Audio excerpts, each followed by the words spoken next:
দেখো বন্ধুরা, দিল্লির ফেমাস খাবার ছোলে ভাটুরে, তাই তো? এটাকে ছোলে ভাটুরে বলে হ্যাঁ, তো? ছোলে ভাটুরে। এটাকে কি বলে? এটা হচ্ছে ভাটুরে। ভাটুরে এরকম হয়? হুম।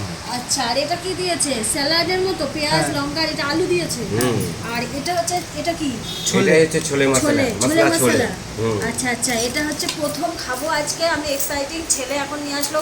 আজকে যেহেতু সানডে, সবারই ছুটি, তা আজকে স্পেশাল দিন। সানডে মানেই সবার ক্ষেত্রে সকালের খাবার। হ্যাঁ, সকালে এটা হচ্ছে ব্রেকফাস্টের খাবার। আর সকালে তো চা খাওয়া হয়ে গেছে। আর এখন ছেলে বললো মা কি খাবা, আজকে ও খাওয়ালো যে মা কি খাবা। আমি বললাম দিল্লির যেটা ফেমাস, সবাই খায়, এটা খাইনি তো এটা খাবো। এটাই এখন আমি ছেলেকে বেড়ে দেবো। ও খেয়ে বলুক কেমন। ও নিজে হাতে করে নিয়ে এসছে, আগে ওকেই দিই, ও খেয়ে বলুক কেমন হয়েছে, তারপরে আমরা খাবো। এই নে বাবু। অতগুলো দিলে তোমরা কি? নিলয় খেয়ে বল কেমন। হুম।